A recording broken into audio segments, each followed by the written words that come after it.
Welcome back, everybody. I wanted to dive into something a little different today. Something a friend actually told me about recently. And it kind of falls into this, like, adult arts and crafts category. I know. But it's pretty interesting, to say the least. Oh, okay. I'm intrigued. What is it? So it's called Mr. Pecker, and basically it's a do-it-yourself DIY dildo kit. Wow. Okay. The name certainly grabs your attention. Yeah, right. So get this. You can actually create a custom dildo from a mold of, well, Oh, okay. That makes sense. But is it limited to just. No, not at all. You can get creative and use clay or even Play-Doh to design any shape you want. Oh, so you could, like, replicate an existing dildo if you wanted to. Exactly. And my friend who told me about this, she's actually tried similar kits before, and she swears this one is the absolute best. Like, top-notch quality and super easy to use. Okay, I'm listening. What makes this one, Mr. Pecker, so special? Well, first off, it comes with everything you need. Literally everything. You just add warm water and you're ready to go. No running around trying to find extra supplies. Plus, they use a liquid casting mix. What's the advantage of that? It's way cleaner and easier than those powdered mixes you usually find in these types of kits. Okay, yeah, that makes sense. Less mess. Right. And get this, the cloning tube, that's the thing you use to make the mold. It's like super flexible and expandable, so it can accommodate, well, pretty much any size. And then it collapses down for easy storage. That's pretty smart. So how long does this whole process take? It's actually super fast. You only need like 2.5 to 3 minutes for the mold to set, and the whole thing from start to finish takes like an hour. Plus, you get enough material for 2 tries, so you can, if you mess up the first time, you have a backup. Wow, that's impressive. So you can literally make your own toy in an hour. Yeah, basically. And there are tons of cool options too, like different color finishes. They even have pearl finishes and some that glow in the dark. Oh, wow. Glow in the dark. Yeah, and if you want to get really fancy, there's a 2-tone option. Wow, they really thought of everything. And if that's not enough, you can even get a vibrator upgrade to add to the mold. No way. That's pretty wild. Okay, I gotta ask, have you tried this yourself? I have. I actually made 2. One glow in the dark and one with a pearl finish. I was really surprised by how much detail it captured. And honestly, it was a really fun, personal thing to do, with my partner. That's really cool. It's interesting to think about this kind of thing, the intersection of art and sexuality and self-expression all in one. I know, right? It really is about more than just making a sex toy. It's about exploring your creativity and your desires in a tangible way. And it's not really a new concept when you think about it. I mean, body painting, erotic photography, that kind of stuff has been around forever. Exactly. Like, remember that artist, Cynthia Plastercaster? She made plaster casts of rock stars, Oh, right. I'd forgotten about her. Wow, so this idea has been around for decades. And now it seems like there's a resurgence of that same energy with things like adult crafting, personalized merchandise, in the whole world of digital content creation. People are finding all sorts of new ways to express their sexuality through art. Exactly. It's like we're reclaiming our own narratives and desires. I love that. And what's really interesting is that the creator of Mr. Pecker is actually, get this, a cultural anthropologist. Yeah, they are. Which makes you think, about the cultural significance of all this. Absolutely. It adds a whole other layer to it. I wonder what their specific vision was for Mr. Pecker and how it fits into this larger cultural context. That's a great question, and I think we should definitely explore that further. So let's dive into what else I found out about Mr. Pecker and the creator's intentions behind it. So we were just talking about the creator and their background in cultural anthropology.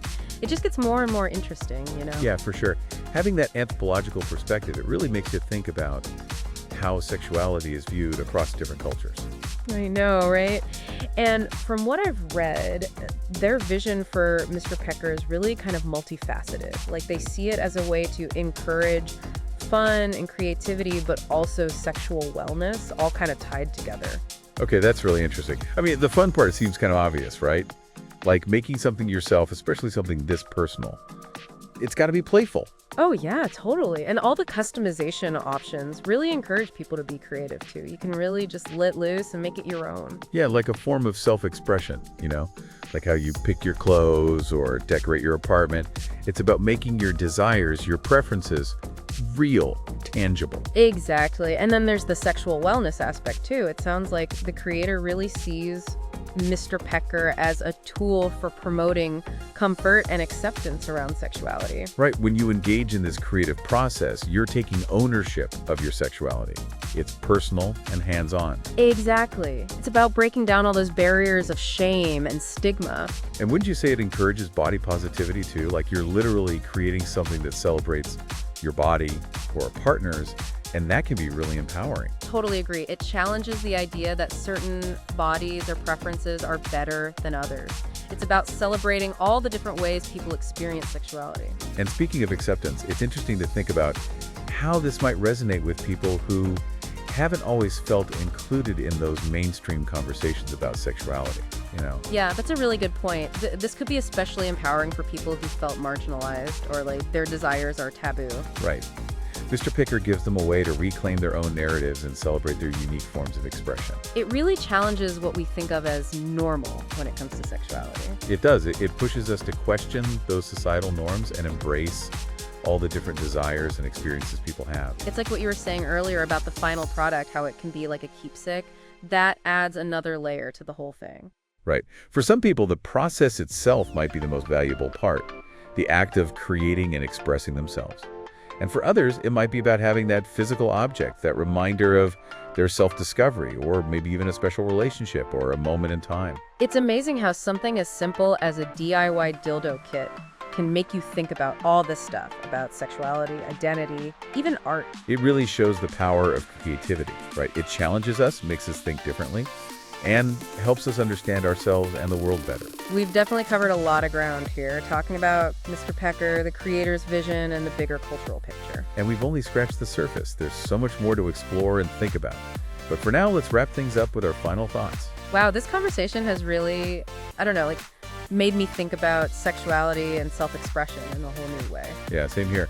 It's easy to think of sex toys as just like, functional things. But this is so different. Mr. Pecker, it's creative. It's about exploring yourself. It even makes you think about, societal norms and all that. It really does. It makes you wonder, what if we approached sexuality with more, curiosity, more playfulness? What could that open up? That's a great question. We all know feeling confident and comfortable with yourself, in your own skin, it makes a huge difference in your sexual experiences. For sure. And when you add creativity and personalization into the mix, it just takes it to a whole other level, right? It becomes less about what you're supposed to do and more about what actually feels good to you. And it could help people communicate better with their partners too. If you know what you want, you're more likely to, to actually say it. Yeah, I think that's a really important point. Mr. Pecker, in a way, it encourages us to be more mindful, more intentional about our sexuality. Like taking time to figure yourself out and then telling your partner what you need. Exactly. It's almost like a form of self-care. I love that. It's not just about physical pleasure. It's about feeling good emotionally, too. It's about feeling empowered. So as we wrap up, what do you think is the most important thing for our listeners to take away from all of this?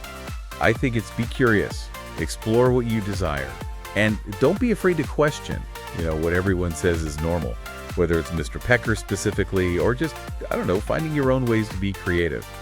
Sexuality is about discovering yourself, and there's no right or wrong way to do it. Well said. And if anyone wants to learn more about Mr. Pecker, you can check out their website. It's mrpecker.com.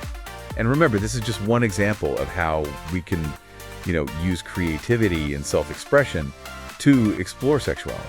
There's so many other ways to do it, so find what works for you.